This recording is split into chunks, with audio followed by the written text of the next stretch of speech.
Okay, today in this third lecture in the series on induction motors, we will discuss about the utilization of the equivalent circuit. It means we are interested to obtain the performance of a motor, and to that end we will have to evolve the suitable performance equations, and that's what will be the central theme of today's lecture. To recap, in the last lecture we evolved the equivalent circuit in steps, starting from a rotating field of net MMF FSR, net flux density BSR, and net flux per pole phi SR. Then we said that it will induce when speed is 0, it will induce a voltage per phase in stator and a voltage per phase in rotor, and we will say what it will induce is ES and what it will induce is ER. ER is proportional to the number of rotor turns per phase, and ES is proportional to number of stator turns per phase. Okay. Then we said what happens if this is not rotating at 0 speed, it is rotating at some slip, say S which is not equal to 1 or N not equal to 0. Then we said that it will give rise to the voltages will now be different, because it was ES here and this way it was S times ER here. So that is what we obtained next. Okay. And then we discovered that these voltages which are inherently induced in the windings in the stator and rotor per phase would face external networks. The stator voltage will face the externally applied voltage, and rotor voltage will face the internal impedance of the rotor circuit. Then we said that this will be further we can write it as the stator will oppose stator, there is applied voltage Vs, and it will apply a current Is, and then it will be a resistance of the stator winding Rs, and there is a leakage reactance of the stator XLS, and then we said that that is what will be balancing with the induced voltage Es. So induced voltage per phase in the stator winding will be opposed by the applied voltage and the difference between them is the impedance drop in the stator. And similarly we said that there is an SER that is in the rotor will again be opposed by the rotor leakage reactance XLR, and then we said that will be opposed by that into S and RR.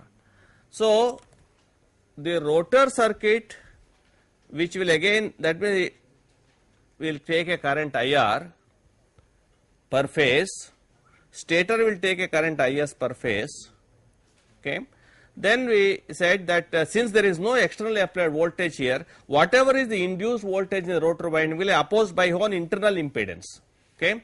And this the stator circuit was at a frequency F and rotor circuit was at a frequency SF. Okay.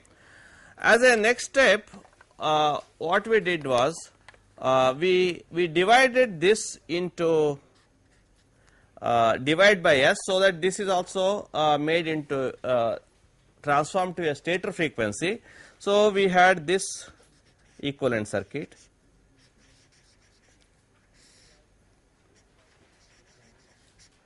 which was here was ES and ER,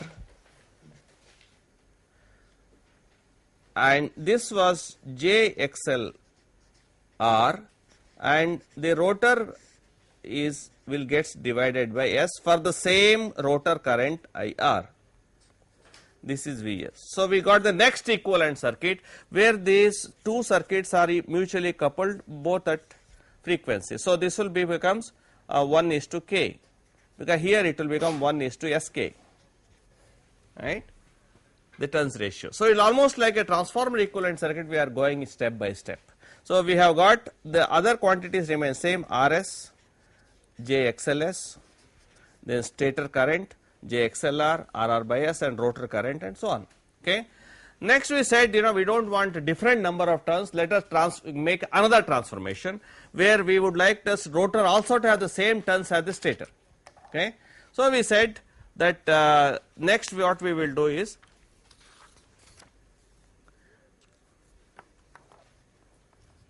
stator we don't change, it remains the same.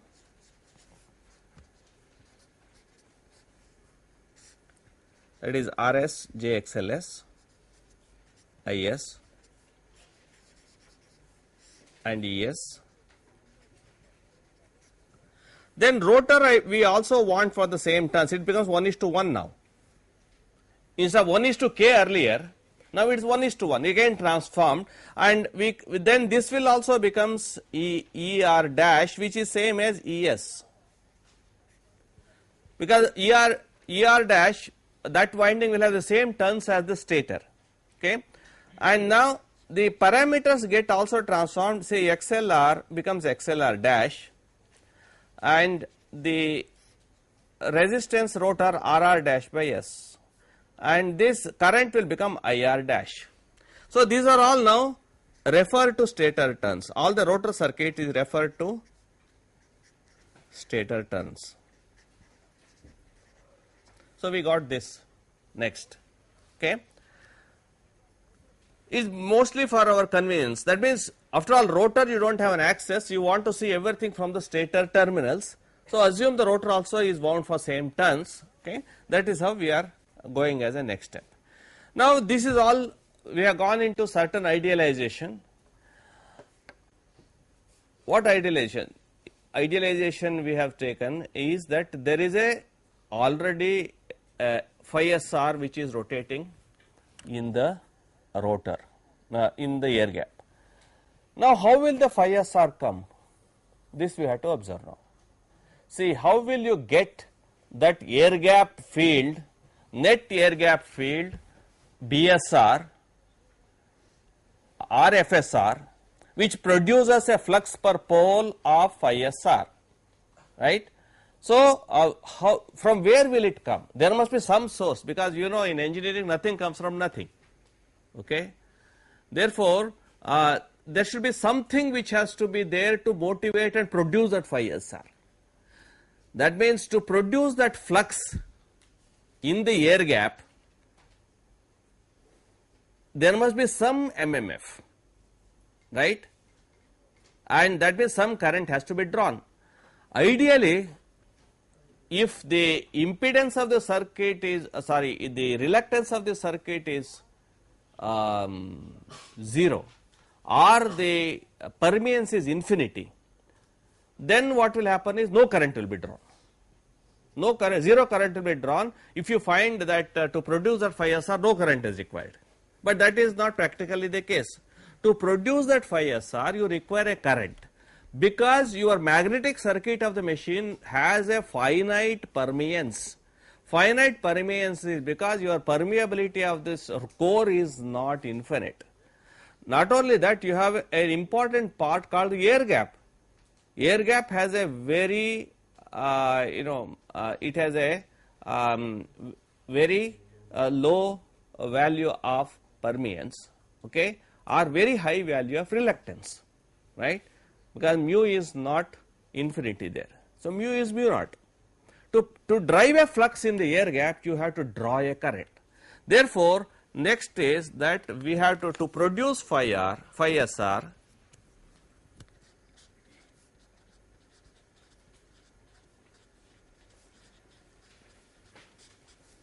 or FSR or BSR, we need to draw a current, right? A current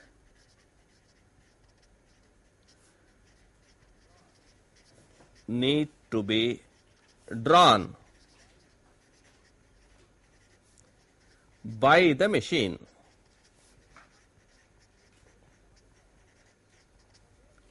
The machine has to draw the current.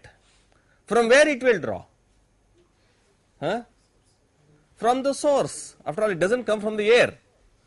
The current that it has to draw, it comes from the source. So it has to come from the source, same source. Okay. So that comes from voltage source. Right. Now it has to draw from the same voltage source, because induction machine is the only machine where there is only one source, unlike the DCR synchronous machine, where there are independent sources for armature and the field. Right. Here that is it comes from the same voltage source, and this current is called, what do you call this current? This is called magnetizing current.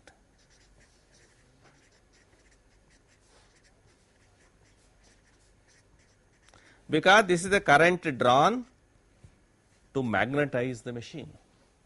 This is because this is the current. Why do you call it a current to magnetize the machine?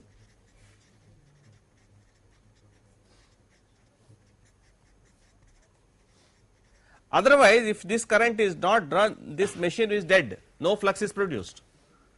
So it is like a lump of copper and iron with no magnetic field, because this is important. Therefore, this current, magnetizing current, is generally designated as IM. Right. So now we have to include this also in your equivalent circuit. Right. So there must be a parameter which will result in IM. Okay.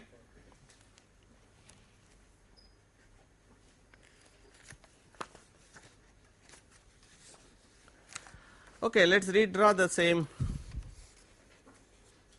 circuit with the magnetizing current.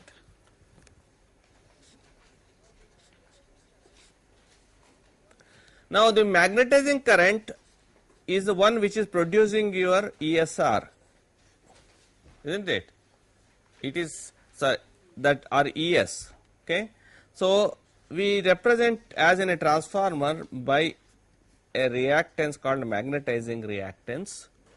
Okay, and that will draw a current IM. This will be IS. Rest of the circuit will be same as before. Rotor circuit also will be.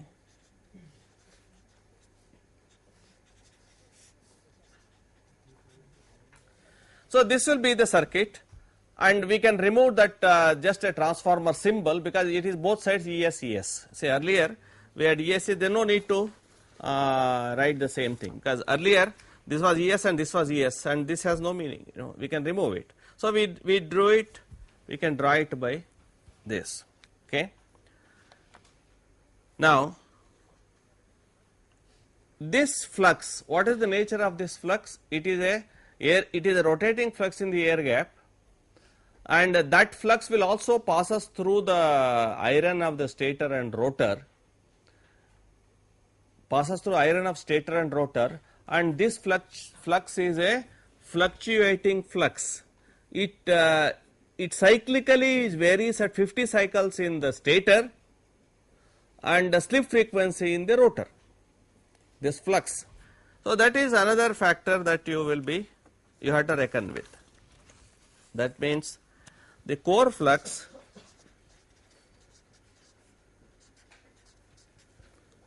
change cyclically in time,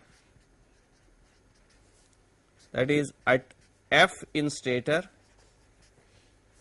and SF in rotor.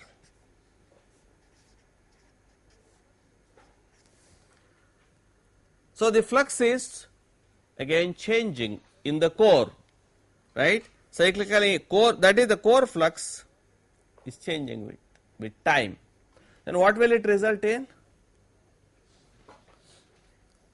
what will it cause? You know, you have studied, huh?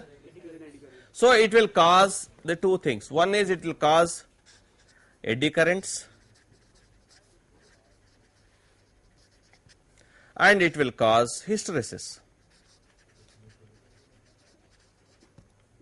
right? And together, one proportional to F, another proportional to F square, and together it will result in what is known as core loss. So there will be loss in the core. You will see that the core gets heated because of the fluctuating flux in the core. So it results in the core loss. Again, okay. Now this core loss is certain loss, which are certain watts are being burned or consumed by the motor. Okay. Now in that process, what will you do? How will you account it in the equivalent circuit? So in the equivalent circuit you account it because to supply that core loss also it has to draw a current from the mains, right? So therefore, again the machine has to draw a current. You call it as a core loss current.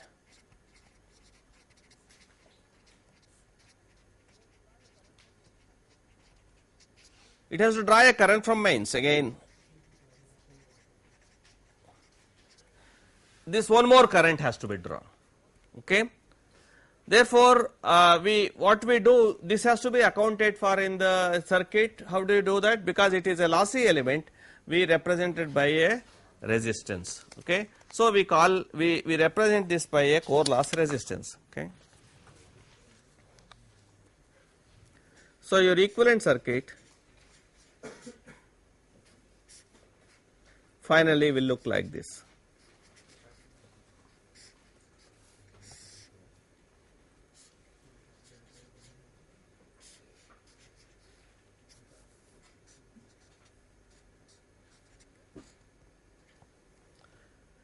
Vs, Is, then Rs, JXLS, JXM, RC, JXLR, dash. Now I deliberately don't want to put dash, it is a big nuisance, right? We assume that this is all stated terms. So I'll make it, so we eliminate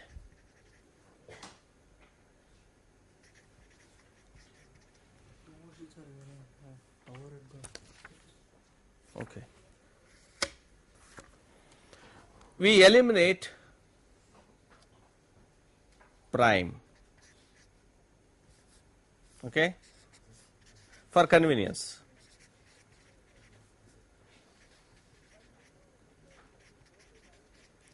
But we know when the equivalent circuit, rotor is always referred to stated turns. That you must keep it in mind. Okay. So you have the current will be I will write, means it's already referred to stated turns.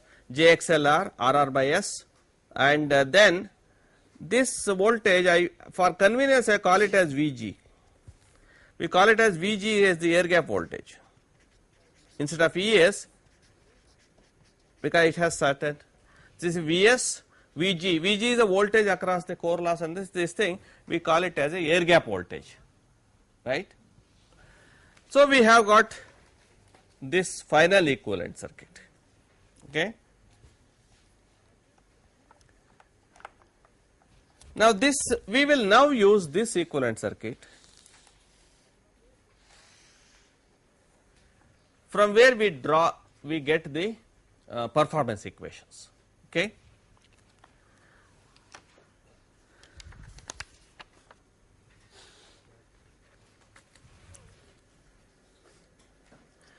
So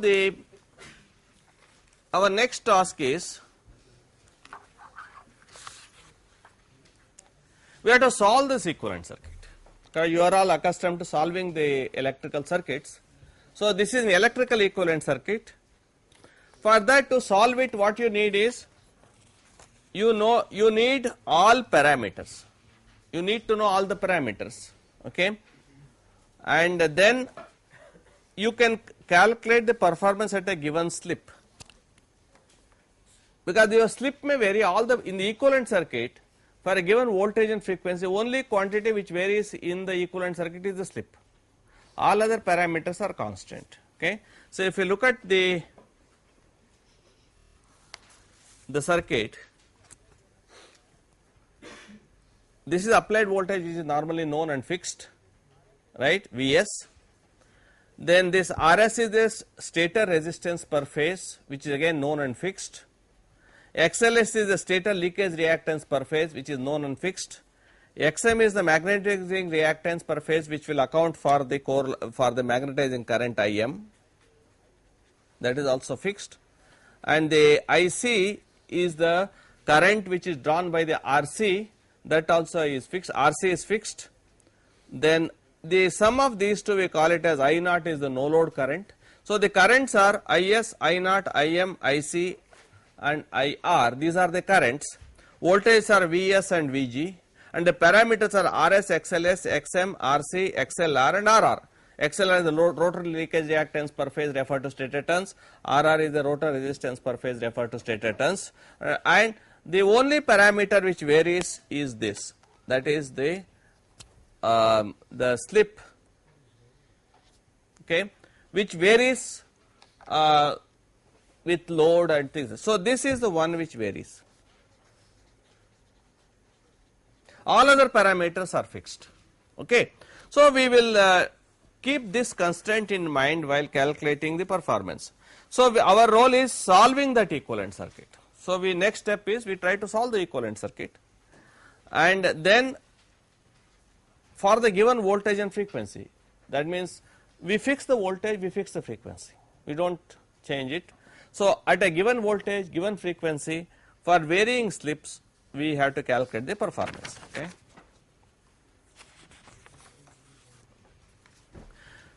Now, what you do next is we compute the impedances. Okay. So that you write certain impedances. Stator one is you call Zs as the stator impedance. So we will say Zs is which is Rs plus jXLS. Okay. So this is Vs as for simplification. Okay. Next I have a rotor impedance.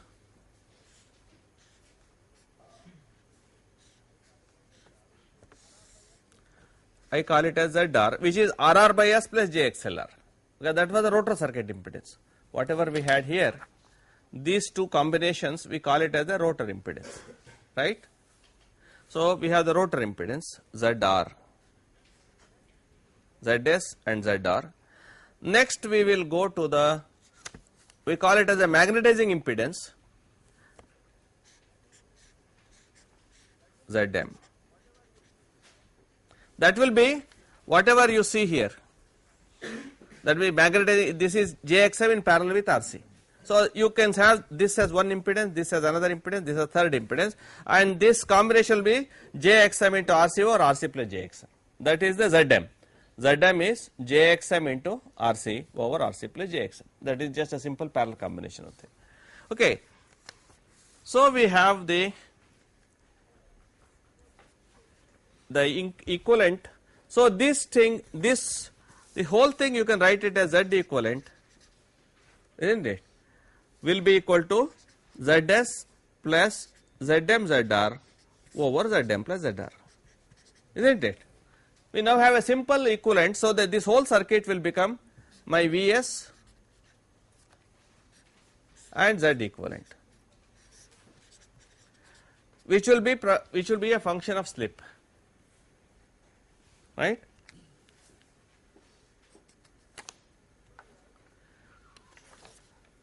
So we write the equivalent impedance as Z equivalent is Zs plus Zm Zr over Zm plus Zr. Okay. Now when once you have that, next step is, these are very simple method. Stator current you can calculate. Stator current is Is equal to Vs by Z equivalent, right? So where we have written Is. Is will be Vs by Z equivalent, isn't it? So that's what we have written here. Is equal to Vs by Z equivalent, because this is the circuit that you will draw. This is Z equivalent Vs and Is. Okay. Now we want to calculate the air gap voltage now, right? Next step is to find the air gap voltage. Air gap voltage Vg will be equal to Es is Vs minus Is Zs, because we have written Vs Zs and what we have is Vg.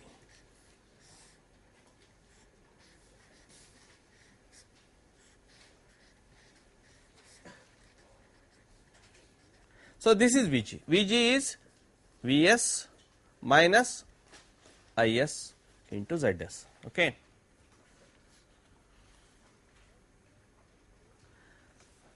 Next is we get the rotor current, because we have got Vg. Rotor current is Vg by Zr, isn't it? That is simple. Vg by Zr is the rotor current, because this is my Zr. This will be the rotor current Ir. This will be the no load current I0. So the stator current Is will have split into two. One is I0, another is Ir. Okay, I0 for the magnetizing plus core loss, and Ir for the rotor current which will go into that. Okay.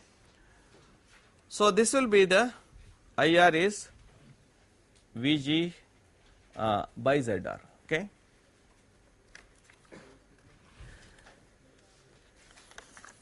Okay. Next we have the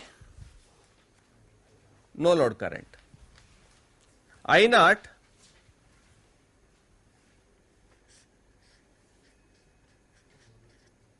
this is Vg and this has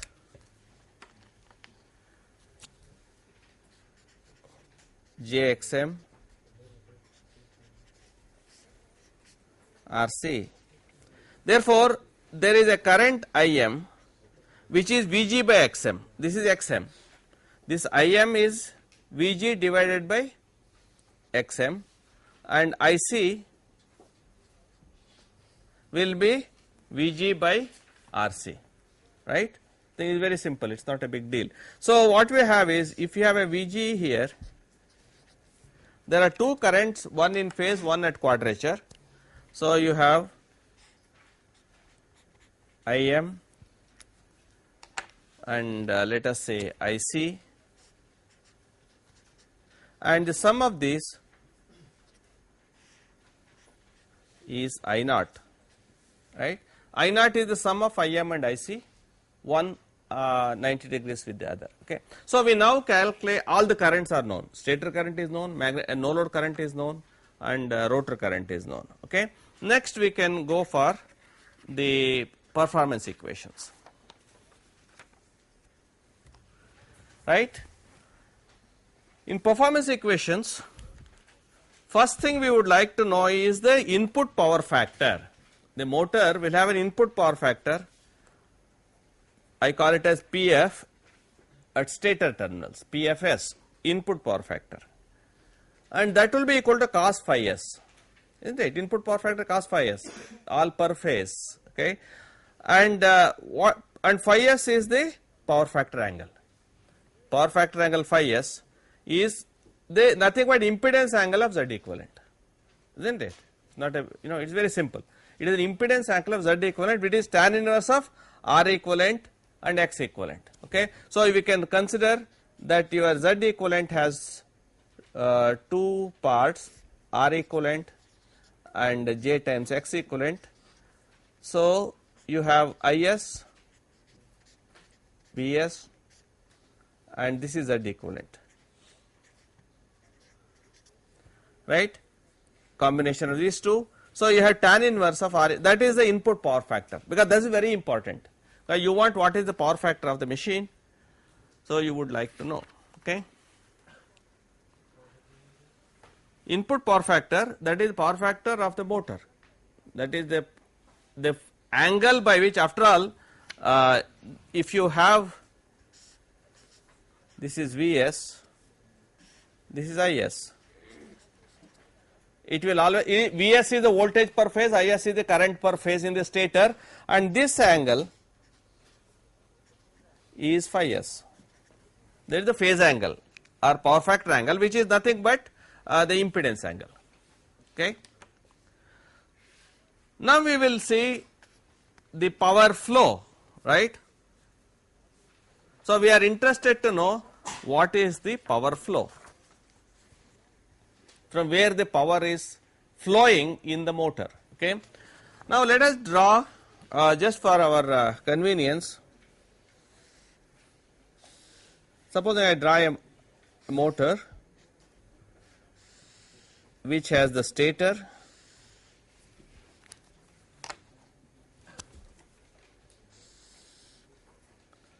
rotor and the shaft, and of course there are two air gaps if you just cut it across. Okay.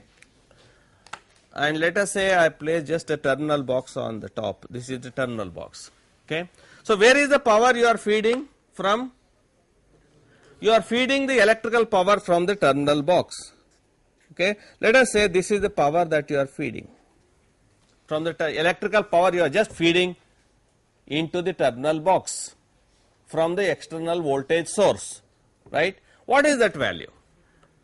That power, okay, is 3 times Vs Is cos phi s. I call it as power in, right. It is 3 times Vs Is cos phi s. Is it okay? No problem. Now where will the power go? It will, as it passes through, whenever you are passing through a traffic, then on the way you may have to pay something, right. So when power is flowing through, then it will lose something. First it will lose in the stator copper loss, right. First thing that it does is it loses. Okay. So if I also draw another diagram, so I have put power input, out of which certain loss has gone out, I call it as P copper S. Okay. PCUS.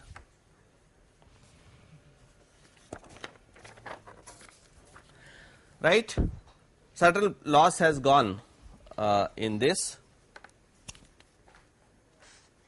right. So let us go back to that figure. So there are certain loss is now taken here, PCUS, in the stator, right. Then what will happen?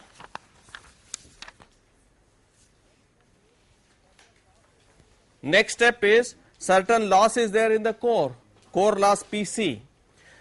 Copper loss is 3 times Is square Rs. 3 times Is square Rs, because Is is the stator current per phase, Rs is the stator resistance per phase, 3 times because it is a 3 phase. Okay. So core loss is PC. What is the PC? Equal to 3 times Vg square by Rc. Rc is the Vg is the voltage across the Rc, and this is the core loss. Okay. So we take out that also. So we take out that certain loss, I call it as PC, right. So power input, certain stator copper loss and the core loss, right.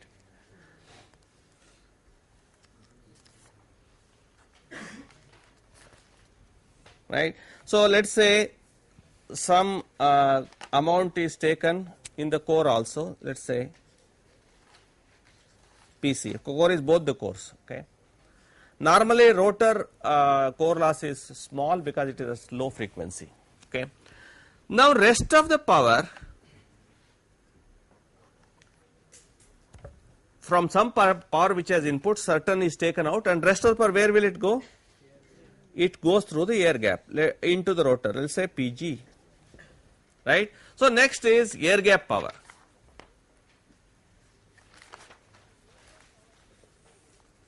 So air gap power PG will be whatever power input minus the stator copper loss minus the core loss, right? So I hope there is no problem in understanding this. So what we get here is PG. So certain power has gone in, you have put something into the stator terminal through terminal box, and only out of a certain portion goes into the air gap. Okay. Now when it goes into the air gap, then it goes into the rotor conductors, etc. So there will be a copper loss in the rotor now, right? So next step is, what will be the rotor copper loss? If your air gap power is PG, and where will it go? That whole PG in the equivalent circuit will be in 3 times IR square RR by S. Because this is the PG in this circuit, and where is the resistive element here? It is RR by S, IR. So IR square RR by S 3 times, that is what is the equivalent to the power which has gone from into the air gap, isn't it? At this terminal, from an electrical point of view, if you look at it, the rotor, in the equivalent circuit, we say this whole power consumed in this RR by S is what is the power goes into the air gap. Okay, so we write that air gap power PG is 3 times IR square RR by S. Okay. Now we know that rotor copper loss, because rotor also has a resistance RR per phase, current IR per phase. So IR square RR is the copper loss per phase 3 times, because you have 3 phase. So 3 times IR square RR is the rotor copper loss.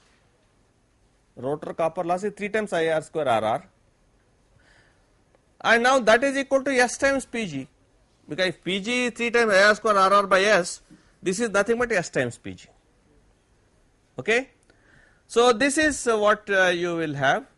So from PG, you have again take out certain thing is rotor copper loss, call it as P copper loss rotor, which is S times PG. So if S is 10%, if you put 10 kilowatt, 1 kilowatt is taken out here.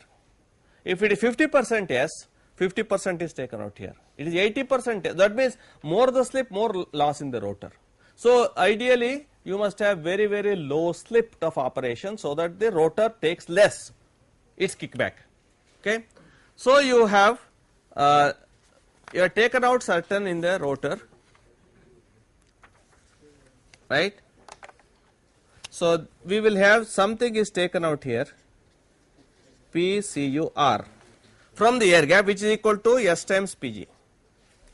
Now something else then will be available as developed power, which is coming out, PD, which will be PG into, that will be 1 minus S times PG. If slip is 5%, then 5% of PG goes for rotor copper loss, 95% goes as the power developed, for available to the shaft. Okay.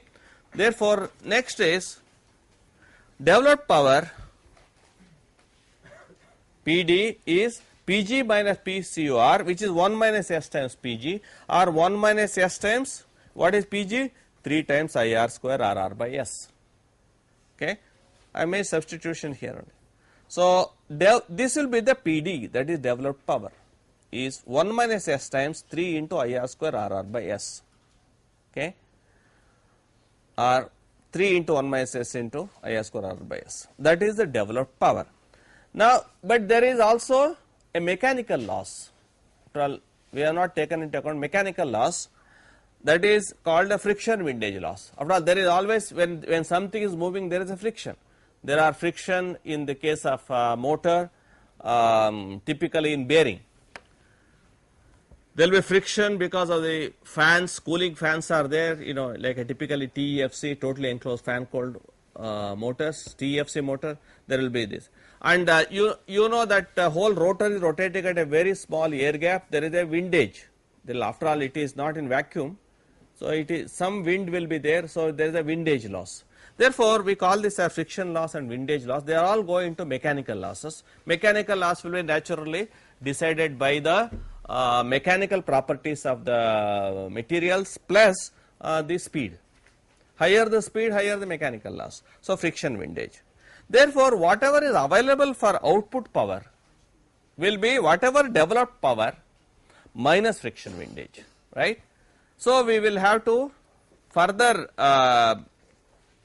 subtract that friction windage, okay. So there will be, let us say, friction windage here from the developed power. I call as some friction windage here, and what is available here is power output. So there is the power input, there is the power output. Power input is electrical, so it is fed to the terminals. Power output is mechanical, it is taken from the shaft, okay. And you can connect, this will go to the load. This is absorbed by the whatever connect, mechanical load, whatever you connect. This load can be pumps, compressors, blowers, crushers, whatever, okay, fans. They will all be the type of loads, mechanical loads you are connecting. So the power flows like this, okay. So to complete this figure, you will have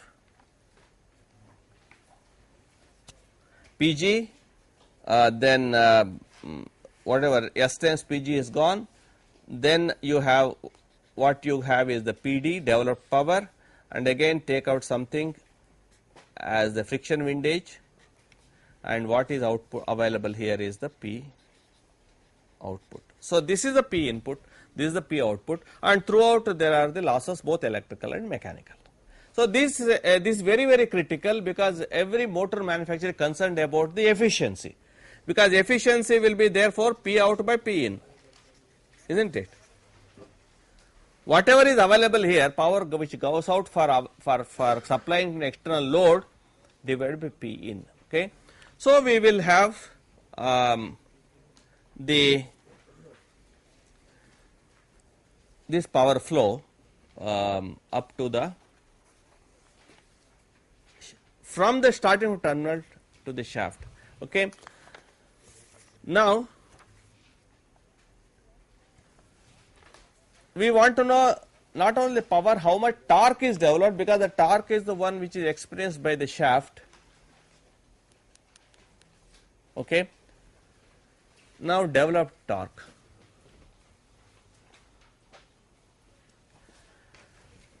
So you can the simple mechanical equations, developed torque is equal to developed power divided by the speed. That is the general thing. So what is the speed? Is 1 minus s into omega s, because omega s is the synchronous speed in mechanical radians per second. So this is the general definition of the speed, okay, is 1 minus s into omega s. Then torque will be PD divided by 1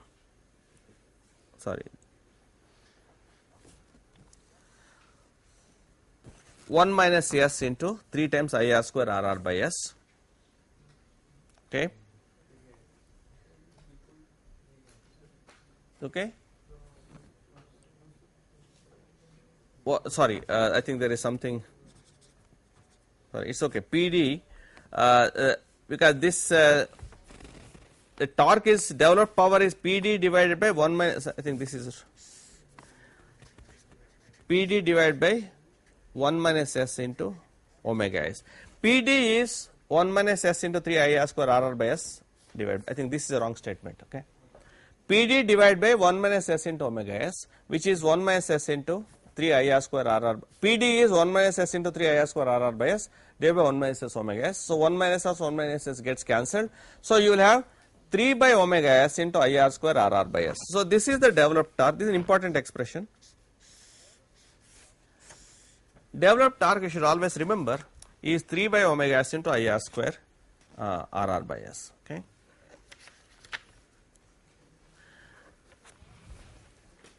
So we have the expression for torque, all expression for power. Okay. Next is you can define the efficiencies. We define two efficiencies. One is electrical efficiency eta, which is power developed by power input, that is electrical efficiency. Okay. PD by P in is called electrical efficiency, and total efficiency, let us say eta T, which is power output by power input, right. These are two definitions that we have. Okay. So if you have this here, this PD by P in is called the electrical efficiency, and P out by P in is called the overall efficiency, which will take into account mechanical losses. Okay. But these are trivial, and you also need to know reactive power. See, it draws from the mains the active power, but it also draws reactive power, right. The input reactive power Q in is 3 times VSIS sin phi s, right. Input volt amperes is S, we call it S is input volt ampere, S is 3 times VSIS, right. Vs is the voltage per phase, Is is the current per phase, they are not line values. Okay. And input power is S into cos phi s, that is the active power input, and the reactive power input S into sin phi s. Okay. So we have all the quantities. Now when once you know, that means to sum up, what we have done today is that given the equivalent circuit parameters, given the voltage and frequency, we can calculate the performance of a motor at any given slip. We can calculate the stator current, rotor current, we can calculate magnetizing current, we can calculate the input power factor, we can calculate all the losses, copper loss, stator copper loss, the core loss, the rotor copper loss, and mechanical losses, and we can calculate the efficiencies, and we can calculate the torque, and we can calculate the reactive power and active power and volt amperes, right. So next lecture we will look at how this varies with slip, because that's what is a critical issue for the performance of the motor. So we'll stop it here. Yeah.